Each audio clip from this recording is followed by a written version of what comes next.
السلام علیکم، welcome to our channel V D voice of drama. جی ہاں ناظرین، زرد پتو کا بن کی تیسری ایپیسوڈ کی طرف آج ہم چلتے ہیں۔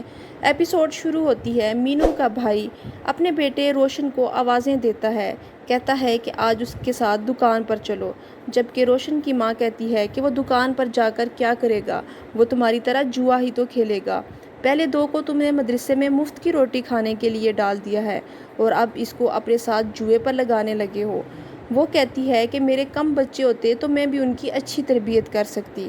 ادھر سرتاج، جو کہ مرکز بہبود آبادی کی لیڈر ہے، اپنے ایک اور نیک بچے پر شکر ادا کر رہی ہوتی ہے۔ مینو آج کالج میں داخلہ کروانے جاتی ہے روشن اپنے بھتیجے کے ساتھ، جہاں روشن اس کو اپنے عشق کے بارے میں بتاتا ہے اور مینو اسے کہتی ہے وہ ڈھولچی کی بیٹی ہے، تمہاری ماں ذات پات کو بہت مانتی ہے، وہ کبھی نہیں مانے گی۔ روشن مینو کو اپنے موبائل کا بھی بتاتا ہے کہ اس کے پاس ایک موبائل ہے۔ مینو کے پوچھنے پر روشن اسے بتاتا ہے کہ اس نے موبائل دادا کے چوزے چوری کر کے بیچ کر موبائل خریدا ہے۔ ادھر شہر میں ڈاکٹر نوفل ڈاکٹر ملائکہ کو اپنا ساتھ دینے کا کہتا ہے کہ وہ اس کیس میں اس کی مدد کرے، لیکن ڈاکٹر ملائکہ اس کو سمجھاتی ہے کہ یہ لوگ طاقتور ہیں، ہم ان کا مقابلہ نہیں کر سکتے۔ ڈاکٹر ملائکہ نوفل کو بتاتی ہے کہ جو ہمارا کام ہے اس میں اونچ نیچ ہوتی رہتی ہے، اس لیے تم اس معاملے کو چھوڑ دو، لیکن ڈاکٹر نوفل اس بات کو نہیں مانتا۔ پھر ملائکہ اس کو مشورہ دیتی ہے کہ تمہاری ایک دوست جرنلسٹ ہے، تم اس سے بات کر کے دیکھو، کیونکہ آج کل لوگ قانون سے زیادہ میڈیا سے ڈرتے ہیں۔ وہ مرنے والی خاتون کے شوہر کو اس میڈیا رپورٹر سے ملوا دیتا ہے اور ساری کہانی بتاتا ہے۔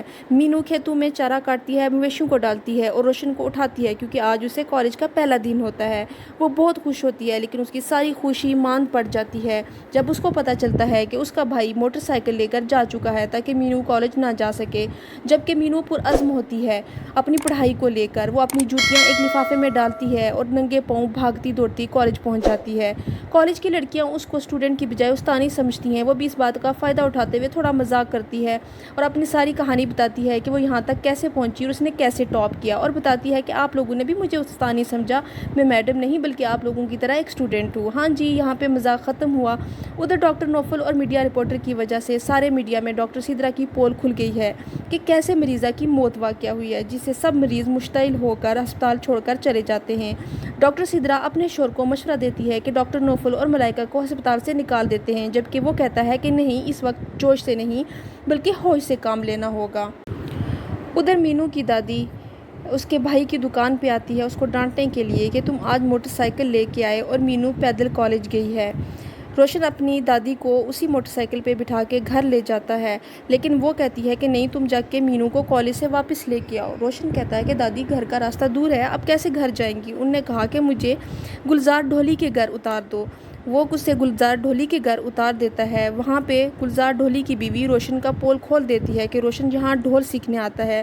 مینو کو روشن واپسی پہ لانے کے لیے جب جاتا ہے تو دیکھتا ہے کہ مینو نے جوتے اتارے ہوئے ہیں اور ایک شاپر میں ڈالے ہوئے ہیں۔ جب روشن مینو سے پوچھتا ہے کہ تم نے جوتے اتار کے شاپر میں کیوں ڈالے ہوئے ہیں، تو مینو کہتی ہے کہ جوتا میرا پاؤں کاٹتا ہے، جبکہ روشن کہتا ہے کہ کیا تم سمجھتی ہو کہ مجھے تمہارے جھوٹ کا پتہ نہیں چلے گا؟ مجھے پتہ ہے کہ تم نے جوتے اس لیے اتارے ہوئے ہیں کہ یہ کہیں پھٹ نہ جائیں۔ وہ روشن کے باپ کو لے کے اس کے رویے سے بہت ناراض ہوتی ہے اور روشن کہتا ہے کہ کیا تمہیں نہیں پتہ اپنے بھائی کا؟ وہ روشن کو مشورہ دیتی ہے راستے میں کہ اگر تم پیار کرتے ہو تو مرد کے بچے نکلو اور اپنا سینہ تان کر اپنے باپ کو بتاؤ کہ تم ڈھول سیکھنے جا رہے ہو۔ مینو گھر میں گھر کے کام کرتی ہے، اس کی بھابھی کہتی ہے کہ تم گھر کے کام چھوڑ دو، تم پڑھائی پہ دھیان دو۔ مینو اپنی بھابھی کو کالج کی ساری کہانی بتاتی ہے اور بھابھی انگلش بولتے دیکھ کر مینو کو بہت خوش ہوتی ہے۔ ڈاکٹر نوفل اپنے والد صاحب کو کوئی لیٹر بتاتا ہے جو سرکار کی طرف سے آیا ہوتا ہے اس کی نوکری کے لیے، اور وہ اپنے والد صاحب سے دعا کی درخواست کرتا ہے کہ آپ دعا کریں کہ جو قصوروار ہے اس کو اس کیس میں سزا ملے۔ ساتھ ہی وہ اپنے والدین کو بتاتا ہے ان کے پوچھنے پہ کہ ہاں جی، ملائکہ مان گئی ہے شادی کے لیے اور اگلے اتوار کو وہ جائیں گے رشتہ پکا کرنے کے لیے، جس پہ اس کے والدین خوش ہو جاتے ہیں اور کہتے ہیں کہ ہمارا منہ میٹھا کرواؤ۔